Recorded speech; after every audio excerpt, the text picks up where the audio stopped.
ગોંડલ શહેરના હાર્દસમા વિસ્તારમાં રહેતી પરિણીતાના પતિના મિત્રોએ પરિણીતાની એકલતાનો લાભ લઈ વારાફરતી દુષ્કર્મ આચરતા પોલીસે ફરિયાદ નોંધી હતી। પોલીસે ગણતરીની કલાકોમાં જ આરોપીની ધરપકડ કરી પરિણીતાને મેડિકલ ચેકઅપ માટે ગોંડલ બાદ રાજકોટ હોસ્પિટલમાં ખસેડવામાં આવી હતી। પ્રાપ્ત વિગતો મુજબ શહેરના હાર્દસમા વિસ્તારમાં સાંજના 10:30 વાગ્યાના સુમારે ભગવતીપરા વિસ્તારમાં રહેતા ભાવેશ વાઘેલા અને મયુર રાઠોડ નામના બે શખ્સો તેમના મિત્રના ઘરે બેસવા ગયા હતા।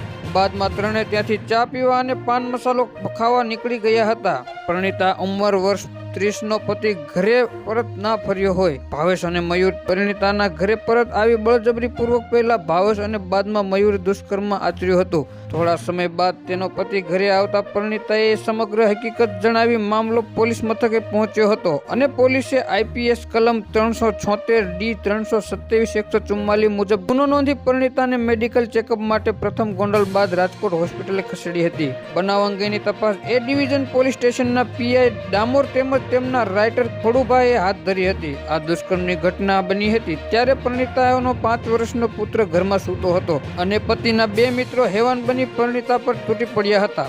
પણ અપડેટ મેળવવા માટે અમારી ચેનલને લાઇક કરો, સબસ્ક્રાઇબ કરો અને બાજુનું બેલ આઇકન પ્રેસ કરો, જેથી કરીને અમારા હરેક વિડીયોની નોટિફિકેશન તમને મળતી રહે।